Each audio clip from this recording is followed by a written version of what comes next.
Welcome back to the garden. It's been a good long while since we've been out here. It is May and it is time for the first official garden tour of 2026, which is super exciting. I am always so happy to be out in the garden. It is the place where my quippy mind calms, where I am not as intensely ADHD me, and it is one of my favorite places to be. So we're gonna walk around the garden. We're gonna talk about what we have growing. We are going to harvest a couple of things, not a lot, because my capabilities are way more limited this year than they have been in the past. If you are one of my regular viewers, if you are a subscriber, a channel member, by the way, thank you. Big shout out to all my channel members. You guys are fantastic. I adore you. To every single one of our subscribers, you are fantastic and I adore you, and I appreciate everything you guys do to keep the channel going and up and running. Now, if you are new, welcome. I'm so flippin' excited that you are here. We are growing here in Horry County, South Carolina, which is Myrtle Beach. Basically, there's different sectors of Myrtle Beach, but I'm not going to get into all of the different sub-cities within Myrtle Beach. We'll be here all day. We're about 5 miles from the ocean.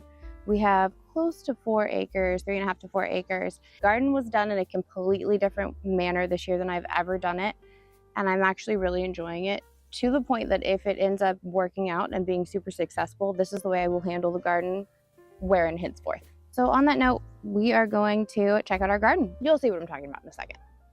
So in each row, there are 3 rows. We have 6 beds. They are all 24 feet long, 3 to 4 feet wide.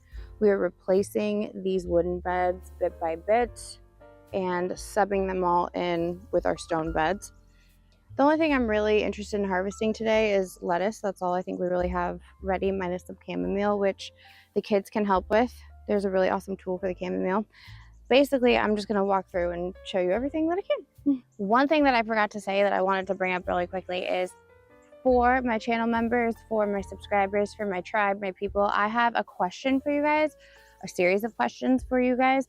And if you stay to the end of the video, that's where all your stuff will be, all the things I wanted to share with you, so that way I'm not clogging it down for the new people who are like, blonde lady, be quiet and show us the garden. Oh, and hey, this is really exciting. I was thinking of doing a question and answer type video. So if you guys have questions, if you are interested in doing a question and answer type video, please in the comments below, go ahead and list your questions. I'm super excited for that. So we're gonna start in this bed right here, mostly because I think it's prettier than the one that's covered. This right here is German chamomile. These are ready to be harvested. You can tell that the chamomile in and of itself is ready to be harvested. Okay, this guy right here, do you see that? Do you see this bug right here? That's a cucumber beetle. You want to get rid of those. As their name suggests, cucumber beetles like cucumbers. They will bore holes in your plants. They will also feast on just about anything else that they can. So that is a garden pest. Get rid of it. All right, so chamomile. This is German chamomile. There are 2 types of chamomile, Roman chamomile and German. German chamomile is the chamomile that you would typically find in chamomile tea. Mild in flavor. It's been utilized primarily for the purpose of chamomile tea and tinctures because it has a lot of medicinal properties. It's very calming, very soothing. Whereas perennial chamomile, Roman chamomile, is typically used for essential oils. It has a more complex flavor and it's better suited for that purpose. You can still use it medicinally in tea, but it has a really intense chamomile flavor that can sometimes be overwhelming for teas. Well, it's raining. It's not supposed to be raining. It was considering raining apparently around, I don't know, like 11. It's not 11. I don't know if it's doing its weird South Carolina drizzle where it's going to rain for about 5 seconds and it's going to stop. So as such, we're going to see how much I can get through. My only annoyance is that it's raining in my coffee cup. And unlike plants who want the nitrogen in the soil, I would prefer not to have rainwater in my coffee cup. Diluted coffee is basically just mud. This right here is green leaf lettuce, and then we have peppers planted in here. And this is kind of what I was talking about when I mentioned doing the garden a lot different than I have in years past. Here you can see a preposterous amount of peppers, and I will come back and talk about what varieties of peppers these are. But you can essentially see that they are planted in rows. Chaotic rows, but rows. And we have a good bit sprouting in one place. I have been it's raining again. I've been sick not in a traditional I have a cold sick, but I talked about why videos have been so sporadic lately. And if you haven't seen that video, I can link it in the description. And then on top of that, I have an update video that's going to be coming out really soon. But I haven't had much energy. I've had a lot of pain lately. This is me stubbornly refusing to go inside while training, unless it starts pouring, and then I'll cave. Hopefully my phone doesn't get bad, because it rains and it stops, and it rains and it stops, it rains and it stops. And I just want to stay. If it starts pouring, I will go. I did do a video explaining that and why I've been gone and why videos have been so sporadic. I used to do them every week. I haven't really been able to do that lately. And I have an update video on that very, very soon that will be coming out. But essentially, I wasn't able to do the garden the way I typically would, where I would start all the seeds indoors and get a big jump start on it. Instead, on the rare days that I found I had energy, I came out and I directly sowed every single thing in this garden besides our perennial. Saved me a lot of time and energy. And as these grow, this is the size that these peppers need to be separated and transplanted. So I deliberately left beds open that do not have anything planted in them, and go ahead and move them into the beds where they can take root and grow to the size that they are meant to, which will thin this out. And we're going to see how it goes throughout the growing season. It is a lot of effort to start seeds in seedling trays, to fill them all up, keep them watered, and maintain them. Whereas this way I came out, dug a small trench, poured my seeds in like a psychotic 5-year-old who got an entire container of sprinkles and just went to town, covered it back up, watered it for the first 2 weeks, and then I let Mother Nature take over the watering for me. It's worked very well so far. I don't know how well it would work in the super hot heat of South Carolina, but this saved me, and this helped me have a garden this season. This and my wonderful family, who's been much more helpful than in years past. Typically, this was all just me. The cars drive by and they're like, who is this crazy lady outside talking in the rain? The only risk factor with this is the dependency on our labels. So for example, this section right in through here should be habaneras all in through here. This is Chevelle, which is basically Italian parsley. It's an annual, but you can use this as a parsley substitute, and it grows best in cold weather. This self-seeded in this bed because I've had this garden for a long time, and as such a lot of things have self-seeded because I'm notorious for letting things go to seed in the garden beds. This is a weed. I had purple of Sicily cauliflower in here, as you can see, and at this point it's basically done. I don't like ripping things out of the bed, but when it's necessary, it's necessary. And then see, I ripped out a lettuce right there and put it back in. Hopefully the rain will make it happy. So we have chamomile, all this chamomile self-seeded from last season, and this is definitely ready to be harvested and dried. Like this is closer. It's not all the way flat, but it's closer. So this is all ready to be harvested. This is bolting cilantro. Cilantro doesn't do well in our heat. As such, I found a really great substitute from Baker Creek. It's called popolo. It's a Mexican herb. It tastes almost identical to cilantro, and it loves the heat. So I let a lot of that self-seed in the garden this year. It's done great. Now, this right here is my favorite type of lettuce to grow. This is Paris Island lettuce. Paris Island lettuce grows the best in South Carolina. The majority of seed varieties that we have at this point have been bred by cultivators, and this particular variety of lettuce was bred by Clemson University here in South Carolina, so it withstands our heat and our climate so much better than a lot of other lettuces. There's one called Marvel of Four Seasons butterbib lettuce that's supposed to do well in all 4 types of climates, heat and summer and spring and then fall and winter, and here it almost always bolts pretty much immediately. Whereas this guy, this Paris Island lettuce, does phenomenal. It bolts the latest out of all of the lettuce, and bolting means that the plant has gone to seed. That's all it means. This lettuce in particular is the last one I have bolt and get bitter in my garden, which is great because we get real hot and real humid here really quickly. So this one is one of my absolute favorites. I do like to mix in purple lettuces because of the anthocyanins. So this right here is a curly red lettuce, and it's absolutely delicious. Not only does it make a beautiful bowl of salad, having the 2 mixed together, anthocyanins are exceptionally good for your heart health, and it is what gives the plant the purple or reddish tint to it. Now you're gonna see a few random tomatoes. This should not be here. It's just drifting from seeds from when it rained. So those are gonna get transplanted. And these are getting very, very close to needing to be separated and transplanted, these peppers right here.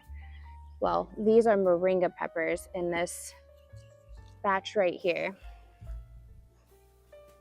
And then this right here is popolo. This is the herb that I was telling you about. I had popolo on that side over there, and it went to seed and the seeds blew everywhere. Now there's popolo growing in every single one of my beds. This and through here, these are monster yellow peppers that are coming up. Now when you see these are gladioluses. I had gladioluses in here one season, and I tried to get all the bulbs up. Apparently the bulbs at that point had created little teeny tiny youngling bulbs, and I couldn't get them all up. I'll transplant them at the end of the fall season. These are Capia sweet paprika peppers. These are exceptional for making your own paprika. And then right here, we have cucumbers. My daughter helped me plant these seeds, and these are lemon cucumbers that are gonna grow up this trellis. I do try to keep the same variety on each side of the trellis. These do not look like they're doing anywhere near as well as the other ones did. So I may need to, I think it might be because my daughter helped me put mulch on the beds and kind of strangled them a little bit, but hopefully they bounce back and I will have it on both sides. Now right here, this is just a beautiful red freckled lettuce. I don't remember what this one is called off the top of my head, but I can probably look at my seed packets when I go inside. That does not belong there. And right here, okay, these tomatoes are Abe Lincoln tomatoes. And you're gonna notice as we come down how closely these are planted together. So you can see that these tomatoes probably need to be separated and planted on the empty trellises in here, which I will work on hopefully this week. This is butterbiled lettuce all in through here. I did come through and separate some of these. You can see those right there. And then this is red marlow lettuce, which is some of my absolute favorite lettuce right there. A random potato, because why not? And then these are dark green serpent melons. So dark green serpent melons are often sold as cucumbers. Cucurbits are technically in the same family. However, there is genetic differences between a cucumber and a melon, as I'm sure you're aware if you've ever had a cucumber or a watermelon. If you've had a cucumber and a watermelon and have not been able to taste the difference, you might want to see a doctor. Now, these right here, although often sold as a cucumber, it is technically and genetically speaking a melon. However, it gets really, really big. However, it's often harvested small and green because it tastes just like a cucumber. My husband has a cucumber allergy, and that is why we grow these, so he can enjoy them while the rest of us snack on cucumbers all season long. This is too many on one side of the trellis, so I'm gonna have to thin these just like everything else. That is one of the downsides of mass planting like this, is you do have to commit to thinning. We've got some green leaf lettuce over here. A lot of this needs to be harvested. I would love to find, oh, cool. Okay, so the Russie, hopefully I'm saying that right, is I believe this one right here, this beautiful sparkled lettuce. So all these tomatoes, these are all beefsteak giant tomatoes, and this is popolo. I will harvest a good bit of the popolo hopefully very, very soon, but you can see it all intermingled through the lettuce all in through here, just everywhere.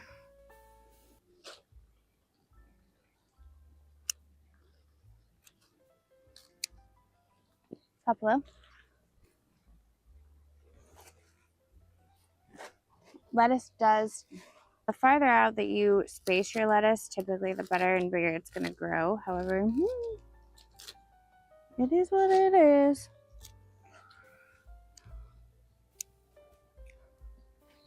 This is going to be the most random harvesting basket ever.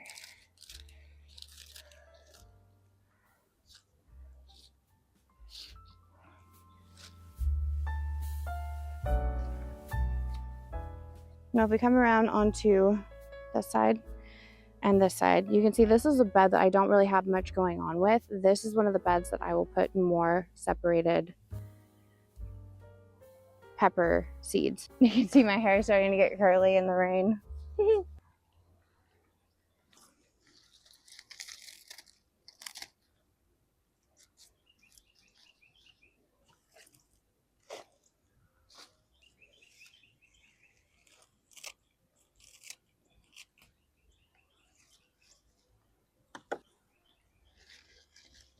I'm just out here in the rain harvesting lettuce because that's completely normal, right? This is common behavior. I say don't live your life in fear of the rain. You're better than that. I mean, when we were kids, we used to love the idea of going out in the rain, right? I know I did. Now as adults, it rains outside and you're like, another mess to clean up. If you go outside, and I think life is supposed to be messy. I think if it's not messy, there's probably something wrong with it.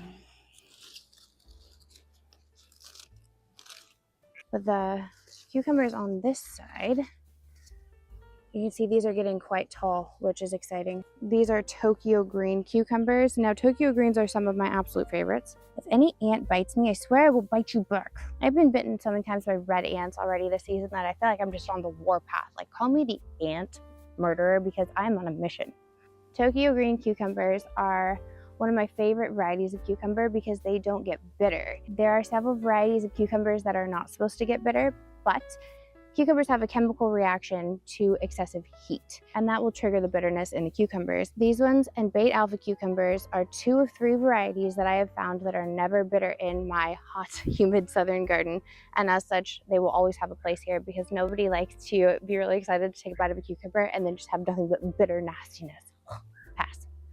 Now, this bed is all just blue lake bush beans, and as you can see, I need some wider netting because this is not doing anything. This is no bueno, because when you pull it on this side, it just comes off on that side, and I just don't care enough to try to fix it right now. I did order netting, I just haven't done anything with it. There are onions planted in here from the winter, and this lovely display of flowers, this is the bolting mizuna right here.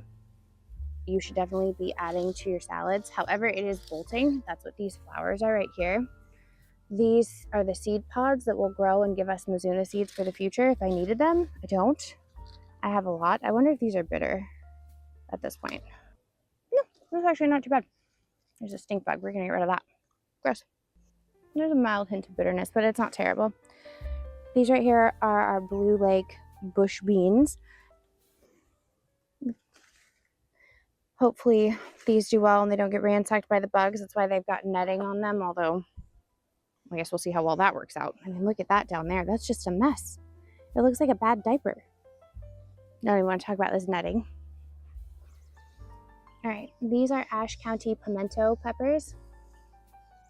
These are the chosen peppers for pimento cheese, which is surprisingly delicious. I did a video on making pimento cheese a couple years ago. I'll do it again in the future. I had pimento cheese one time. The first time I had it, I'm not a southern native. I'm originally from Washington State. But when we moved to the South, I had my first experience with pimento cheese on a sandwich, and it was awful. It was terrible. And I was told over and over again, this is like Blue County with an award, super awesome pimento cheese, like famous pimento cheese sandwich. It was terrible. It was like one of the worst things I think I've had. And so I was not ready to try it again, but then I grew so many pimento peppers. I was like, okay, I'm gonna bite the bullet. I'm gonna make a recipe. And it was so good.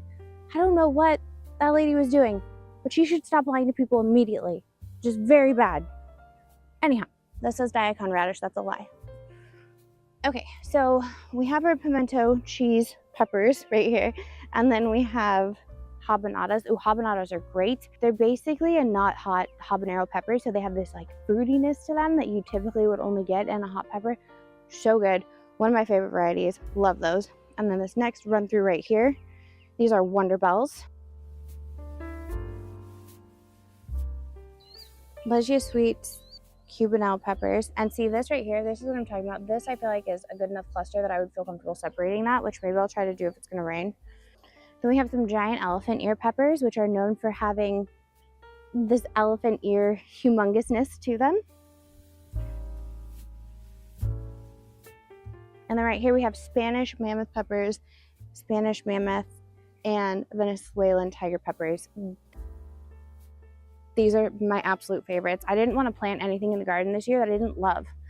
I may have added a handful of varieties that I was trying out or wanted to give a second chance to, but primarily the garden this season is all varieties that I loved because I didn't want to put my energy into something that I knew I wasn't going to possibly enjoy. I've learned a lot in this season of my life that your energy, your time is valuable and it's worth something. And if you're gonna do something, there's a cost. The cost of planting in this garden was energy and a feeling of well-being, and the very little stamina that I've had during the day was depleted after doing this. So I wanted this to have a reward on the other side of it. I wanted there to be benefit and enjoyment from the work that I did. Because of that, I tried to stick to varieties that I knew and I loved. These are them. So I also tried to keep the beds pretty limited to, I tried to keep them organized, which is hard for me in general. But so this is the opposite side of the diapered green beans. Here you can see the onions doing their thing over here. Seth actually planted in all the onions this year because, well, I couldn't. And then this is again the diapered green beans over here. Bush beans. Stuck with one variety of blue like bush bean. Mating bugs, those are dead now. And I'm sure I'm gonna offend people. So onions on the perimeter and then blue lake bush beans. Blue lake bush beans are just, they're again one of my favorites, which is why they got the dibs this year. These are our dahlias. I love dahlias. They are one of my favorite varieties of flower, and as such, they get an entire garden bed because they bring me so much joy. They're just starting to get a head on them. I'm really excited to see how the dahlias look because this is their second year in this bed, so they've grown even stronger. A couple more random onions. Now these onions are starting to get that nice golden paper on the bottom, which is really exciting because that means we're getting closer. See, that one's starting to get some browning. I don't know if you can see it, but it's starting to get some browning on the bottom, which is great. Dahlias in general are not considered perennial if you are not in zone 8 or above. Now, if you are in zone 8, I recommend that you very heavily mulch them, which is all of this right through here. We got snow this year, like a foot of snow, and my videos have been backlogged.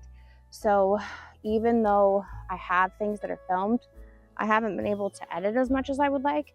And recently you guys got a video of when it was snowing here in like February, but it's April. April is when you got the video.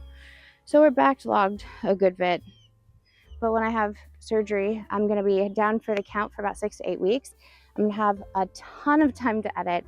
So there should be plenty of videos then. Just give me a little bit grace in the fact that the timeline isn't exactly right this moment. Now the garden tours will be as much as possible because I want you to know what's growing and when. I figure that would be helpful. They are grown annually, where people will dig the tubers up and they will put them in their garage and store them throughout the winter. Dahlias are my favorite. They bring me a great amount of joy, and as such, I was a little nervous about leaving them in the ground, even though we very heavily mulched them, but they did fine. They did beautifully, and I'm really excited to see the difference in year 1 versus year 2 and how they did. They bring me a lot of happiness, so they get a whole bed. This little section right here, though, is empty.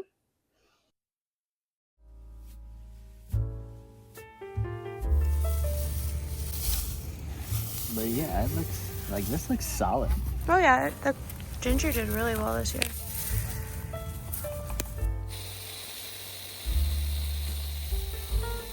Also, to my wonderful tribe of females on the channel, this dress has shorts built into it. It's a skirt dress, so I have shorts and I don't have to worry about doing anything weird. I'm still trying to be very proper and like not show anything, but there's shorts built into this dress and pockets. How great is that? I'll link it in the Amazon store. Oh, amazing. This bed is a perennial bed only, as is, this is one of the beds that I did ignore the ugliness of it. It has strawberries in it and asparagus, and that's pretty much all it is. I've had an up and down ride with the strawberries because the garden over here, or what used to be a garden, it's now a in-ground pool area that we landscaped, or I landscaped. I designed it and I felt really excited about it. This was all a giant perennial garden with a walking path, and I had strawberries planted on the perimeter of the walking path, but we knew we were going to do the pool, so I tried to do them in gutters along the fence. Hated it. I was really excited about the gutter idea. I thought it was going to work really well. I had seen great reviews on it. It was crap. The gutters were awful, terrible. Let me be your science experimenter here. They were just outright the worst. The soil got dry in like 5 seconds. We had to water them constantly or they died. It was way more work than anything should be. It was like trying to get your 5-year-old to put on his shoes when he absolutely doesn't want to wear shoes, but you know he has to wear shoes to go outside, otherwise he's gonna get bitten by the ants, and if he gets bitten by the ants, he's gonna cry, and then you're gonna say, I told you to wear the shoes. It was that sort of a headache. The gutters were awful. I 10 out of 10 do not recommend the gutter strawberry method at all. So a lot of these strawberries are actually new strawberry plants that I had to buy and plant in. Seth planted a lot of these in here too. He was super great about that. However, this asparagus is on, I think it's 5th year now. So we were able to harvest some of this early this spring, is primarily when it was growing, and now it's all going to seed and we've just left it. This right here is echinacea. This sad catastrophe. We used to have sweet peas, which are not edible, and then I tried to transplant some cucumbers and they hated me. They rebelled and said, screw you, lady. These are definitely not Capia sweet peppers. That is a lie. Nor are they pink oxheart tomatoes, and that's parsley right there. And then these are not also bishop's flower. That is also a lie. So many liars in the garden today. The shame, the humanity. Muncher. Okay, these are muncher cucumbers. These right here are muncher cucumbers. My daughter picked these out and wanted to plant them. However, I do have cucamelons. Cucamelons can be perennial if you are, again, in zone 8 or above. And so there are a couple of cucamelon starts right here that are growing. I only see one, which is kind of disappointing. They don't like the snow. And as such, since they don't like the snow and we got snow, we'll just have to see what actually grows. They're basically like me and snow. It's basically my spirit animal is a banana tree. Absolutely despises the cold weather and just looks sad and dies into itself. So I get the snow thing. However, when I lived in Washington, snowboarding was one of my favorite winter activities. It was really fun. That's pretty much the only aspect of the snow that I miss. This right here is parsley. It's coming back around. There's been a lot more days of work and then calling it off, so you can see the wheelbarrows. These are all melons. I'm gonna have to come through and thin these out. Okay, so all of these melons in through, these are all watermelons, and my intention for these is essentially to let them all grow onto the walkway. My watermelons have always done better growing on the ground than growing in a bed. It needs to be thinned because there's a lot of them, but ideally the plan is to just corral them this way and it can grow all in through here, and then I will not have to worry about this section being mowed in any way, shape, or form. It can just fill up with the melons and do its thing, and it's another burden off of my plate, at least for this little section of walkway.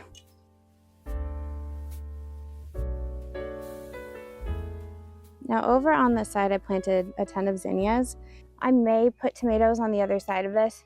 I don't know, we'll just have to see. But at the time of planting, I was like, I just want a wall of zinnias because they get very tall. These are the Benary's giant zinnias, which I love. They're my favorite. I love a really big fat flower. Seth thinks it's because I'm short. I love all things absolutely large, and maybe that's true, I don't know, but I love big flowers, and so that is the zinnia wall at this moment because they make me happy. And so I decided, you know what, let the zinnias live, let them do their thing.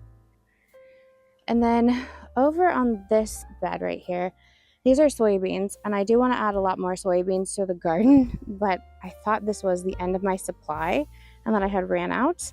I have a lot more soybeans in a big container in my pantry, and when I was planting the soybeans in, my original intention was to have it go all down the bed. But my little package had ended and I couldn't figure out where they were because my brain is basically a floating UFO at this point of nonsense. And so I just did this little section, but now I remember they're in the pantry, and I would like to plant soybeans all down in through this bed, and then it would be soybeans and basil.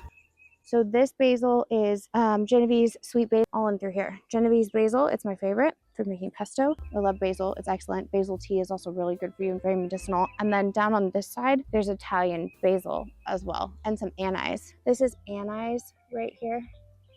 And so it's kind of like an herbal section, which is great. Lots of onions.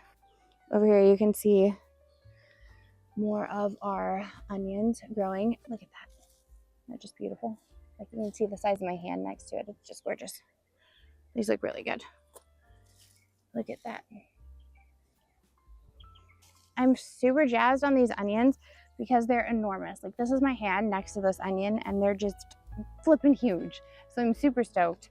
We don't have as many onions planted as we did in years past, but I'm really happy with how they've grown this year and the diameter and the size of them. You will typically know the onions are ready to be harvested when their tops turn brown and fall over. However, we can get kind of soggy, waterlogged soil because we don't have typical rain where it's like rain, dry, rain, dry. It's like torrential downpour, no water ever again. And as such, they can get a little overwatered sometimes. So I look at the onions, like, unless it's absolutely 100% has to be taken because all the tops have turned brown. If I need an onion, I'm going to take an onion. That's just going to be what it is. Or like, I'll send the kids to grab an onion for me. And then more basil in through here with our onions on the perimeter. And then this is a tomato catastrophe is what this is, followed by some cilantro planted in the front. I believe these are all Romas, and you can see there's just way too much of it all in through here. Just madness and pandemonium. We're gonna have to bring that down. This is grass that has to go. Work on that. This bed is entirely empty. This bed had all of our garlic in it, and now it's completely empty. So this one will have tomatoes planted on the trellis and then peppers all in the back. Spicy peppers. I try to leave the upper 2 rows for sweet peppers and the back few rows to our spicy peppers. I say few, but really it's like 6 giant garden beds. I'm gonna put a nice video in of them harvesting the garlic.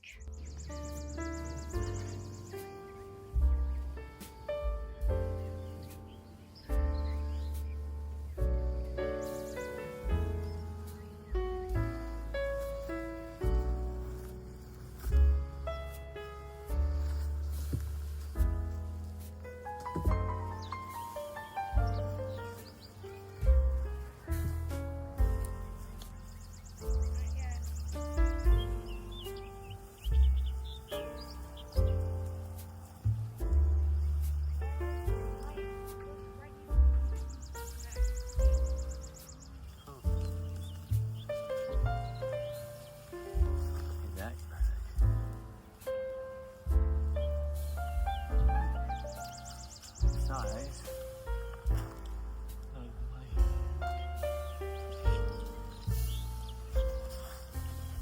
You're gonna watch Alec cook some good. No, we're not.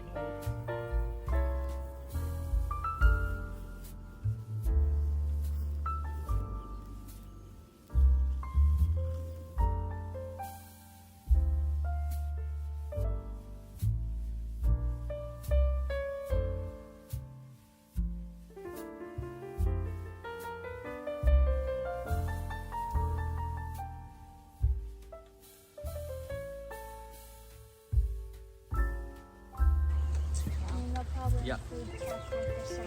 Oh. Is it Monday like 6 to 9? Monday 6 to 9. Tuesday I think is 3 to 6. So they're both 3-hour things. So you have like 3-hour practices for the next 3 days.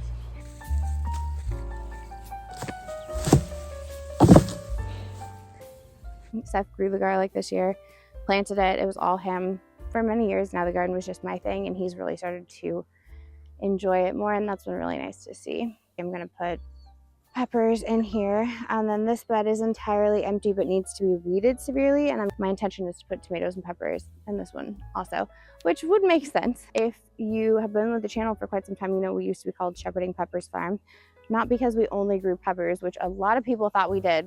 That name just confused the heck out of a lot of people. They were like, I thought you just grew peppers, which granted, I do grow peppers like a pro. It's basically, peppers are my level of pro sports, essentially. You're a pro football player, I'm a pro pepper grower. However, it was just because they're my favorite. Some people really love tomatoes and they get super into all the varieties of tomatoes. I'm not that big of a tomato fan. I like a good tomato on a sandwich, lightly. And that's pretty much it. Or barbecue sauce made from tomatoes. Also another solid purpose for a tomato. But I'm not just gonna eat a tomato. That's not my favorite. But a pepper, I can eat a pepper like it's an apple. A sweet, red, juicy pepper. Oh my gosh, or peppers sauteed with onions that have caramelized with kielbasa. So good. I love food. So I get really excited talking about food and cooking food and making food and growing food. I love food. And so food is my love language, I think, pretty much in all regards. So that's why it's a pretty solid cooking / gardening channel. We've gotten a lot more into the cooking side of things because of the fact that I've been really sick. And so having freezer meals taken care of have saved my life. I don't want to eat something that tastes like it's had freezer burn for 6 months and was living in the North Pole, that polar bears had probably mold. I don't want to eat that. I have no interest in that. I want something that's going to taste just as good as when you make it fresh as when you pull it out of the freezer. That's what I want. Life is way too short to eat bad tasting food. And so as such, I try to do freezer meals that taste really great. Now over and through here we have squash, different varieties. This is a bunch of different squash. So we have round zucchini, black beauty zucchini, golden zucchini. This is kind of the zucchini bed. I didn't do summer squash this year, to be honest, because I'm just not that big of a fan of summer squash. I would much rather eat a zucchini over a summer squash. They're very similar, but they're different at the same time. And I just wanted to do things that I enjoyed and that I knew my family enjoyed this year. And then these ones right here, I'm really excited about because these were a new variety that are supposed to be more resistant to vine borers. So I planted it everywhere in the garden, here and here. And then there's one other variety. One of them is the Magic Cushaw, which is supposed to be a very vine borer resistant type of squash. And we really struggle with vine borers here.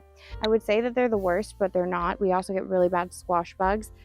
And I mean, if you've dealt with vine borers or squash bugs, you know it's enough to make you not want to garden because they're such a problem. And Seminole pumpkins and Magic Cushaw are supposed to be two of the best varieties that you can grow for that.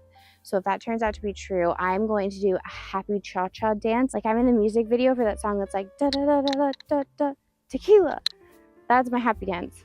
I went so crazy planting these that if it is not true, my only saving grace is going to be a bed all the way in the front that has some different types of squash in it, because I just went banana pants with the Seminole pumpkins. They're on this trellis, they're in there, they're in that, but they're everywhere.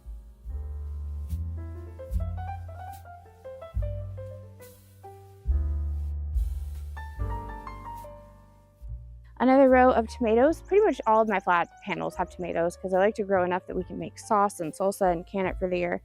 These are yellow pear tomatoes. I don't like to grow a ton of small tomatoes because although they're prolific, they have a lot more seeds and skin to flesh ratio, and then you end up with more bitter sauce and stuff like that. So I only grow enough for what the kids will eat fresh and enjoy. Although you can make a really good, quick marinara pasta sauce with it. There's only so many you want. My daughter who hates tomatoes, these are her favorites. And then I don't know what occurred here, just like craziness. And then the rest of these are orange accordion tomatoes right here. And holy smokes, do those have to be thinned. And then these are ponderosas. Now this is passion fruit. Passion fruit grows wild and native here, and it takes over anything. It grows by rhizomes and it spreads just like the plague. Over here, we don't really have many coming up. There's a small little batch of the Amish paste. And then this right here, this is cilantro that has gone to seed and is now trying to, well, make seeds, which you can see here. It's also known as coriander. Coriander is just cilantro that has gone to seed and you've saved the seeds. So that's what we're letting this do all on its own right now. That's pretty exciting. It's doing well. It's starting to get bogged down. We'll want to harvest this when it starts to brown. And then for whatever reason, there's a little batch of sweet peas. No, just peas. Sweet peas are not edible, believe it or not. So peas right in through here. Those probably won't survive very long, but that's okay. Now this side has random squash on it. I don't even know what this is at all because my little one helped me with it. And then we have some, this onion looks very sad and I'm wondering what's going on with that very sad onion. Hopefully this one isn't having the same issue. That one feels okay, but I'm starting to wonder if these are about to die back. These are purple onions and that just does not look well. This is what we would call unwell and squishy and gross. Now over here, this is my loofah trellis for this year. Now we grow all of our sponges because I have this weird thing about the mildewy smell of of traditional sponges. So I grow loofahs. Got loofahs all up this trellis that are starting, and then melons in through here. So we've got Haramadu melons. So this has some honeydews, Amish melons. You can see that this is going to need to be thinned out as well. This little section was planted in with melons that just gave up. They were as tired as I am and just decided, I'm not doing that. So that is what it is. I don't know what these are, but these are also more melons. That is not even accurate. So I'm not really sure where the labels for these went, but my middle daughter, she was helping me mulch, so those are not around anymore probably. And a few tomatoes on this trellis that I did not label. I just transplanted them from the other ones. So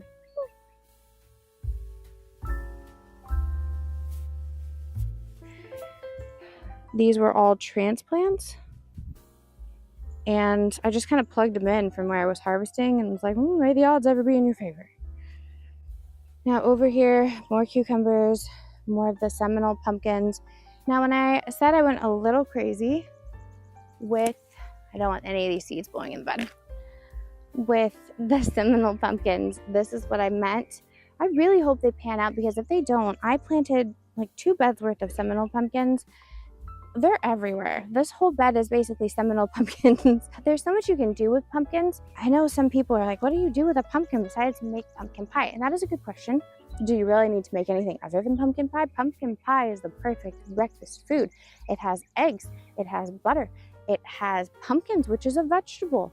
Probably live without the sugar, but hey, there's no difference between that and cereal, so I think you're winning. I say eat pumpkin pie every day for breakfast and you will win at life. And tomatoes, and that's pretty much all. Oh, these are brandy wines. Apparently there's a label there. That's exciting. Seminole pumpkins, just all through here. This is the opposite side of the bed that I showed you earlier. Now it does have some borage coming up in through here, which is great. I tried to plant herbs in here, but this bed also had carrots in it that we harvested. Well, my family harvested because I couldn't. I'll put that video in here so you guys can see it. Okay. Am I saving this tall one? Hey, dude, look at this dad. No? Yeah. Bring it over here.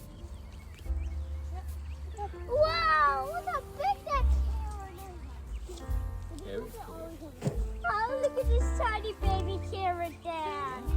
See, you got some little carrots here. So, Ella, I guess the carrot bed for me is a nice day at the top. Yeah, look at that. See, look? It's the carrot that chooses the farmer. Whoa! Stupefy. Oh, this is so stupid now. Get ready now. Ah, carrots. Why? Here's I got showered. My hair's dirty. Whoa. That's why it was so hard. We literally love this. Oh no, abracadabra. Abracadabra? Look at the carrots I picked, Dad. That was not you, that was me after I helped you. Dude, you're about to give yourself all the glory. Jeez.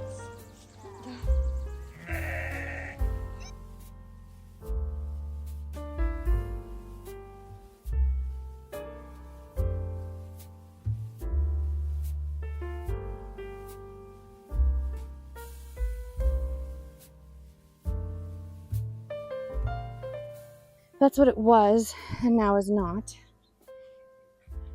Different varieties of squash and tomatoes in through here. There are a few remaining brassicas. We'll see how those do intermingled with the squash. It was more of an experiment. We'll talk about those varieties of squash in just a second, but like I said, I tried to limit it to things that I loved and thought would do better than others. So this bed is covered, I use that term lightly. Parts of it are covered. Butternut squash, which is my all-time favorite, sugar pie pumpkins, which are not super large, and Long Island cheese pumpkins. Those are the 3 varieties that are in here, and my intention is that they will do the same thing where they grow and then spill out of the bed onto the ground, and I won't have to worry about mowing in this section right here. I planted enough that hopefully the vine borers don't become a super big problem. However, it is what it is. I've accepted it. Now this bed right here is gonna have tomatoes put in it when I separate them, and this one already has some tomatoes on it that have been transplanted.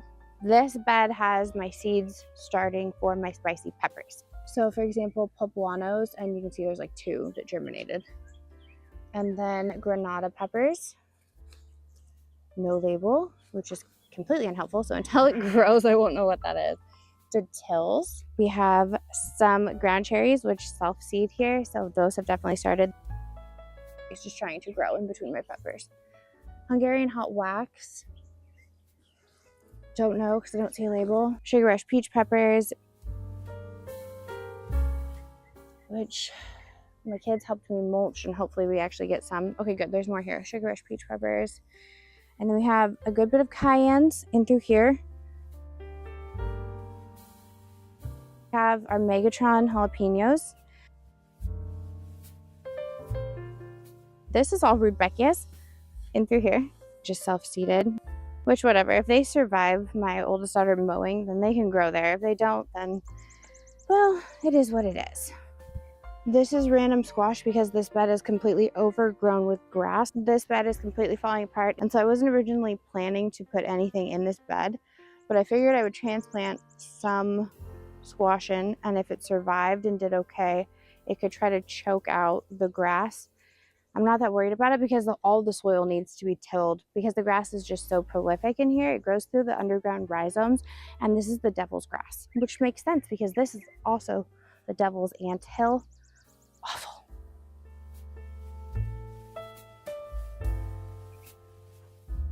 This bed all throughout here has our sweet potatoes in it. Now these next 2 beds are kind of falling apart, which is one of the reasons we're replacing them. This bed has our sweet potatoes in it. So all of this is sweet potatoes that we have mulched, and we're gonna see how those do over the course of the growing season. Hi sheep. Did you break part of the wood board? Why? Now we're gonna have to go in there and fix that. Look what you did. This bed is going to be another one that we plant our peppers in. Right in through here, these are ground cherries. They reseed on their own. They come back year after year. So this is primarily empty except for these ground cherries and weeds and our onions. We're gonna check on.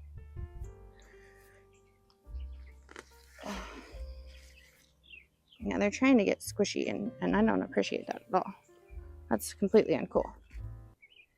This right here is chicory. Chicory is actually a coffee substitute. It grows natively where we're at.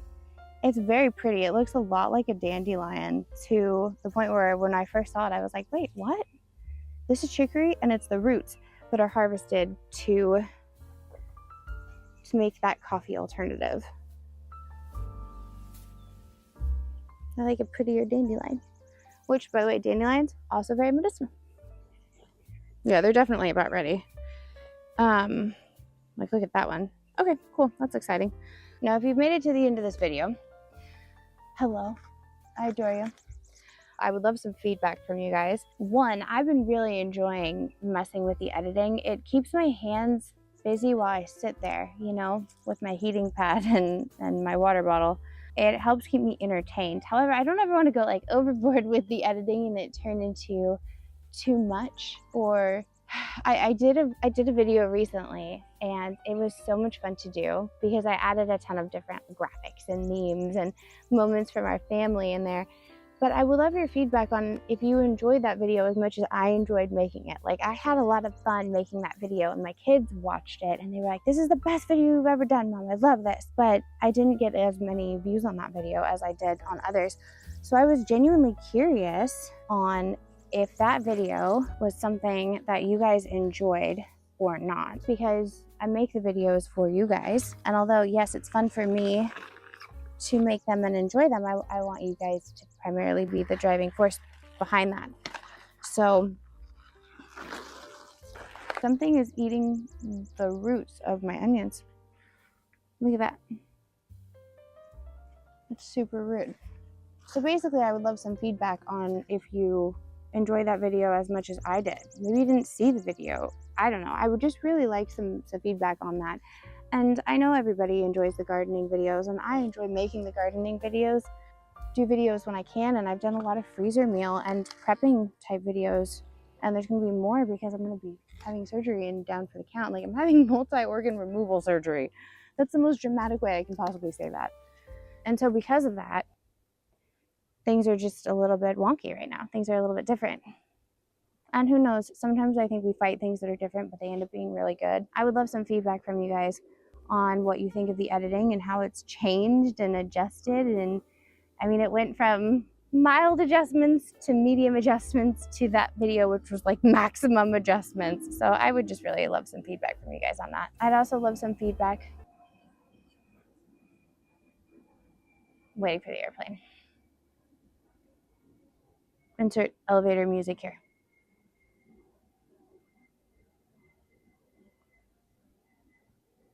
I'd also love some feedback on if you guys are enjoying the cooking videos as much as I've enjoyed making them for you guys, because right now that's what I can do.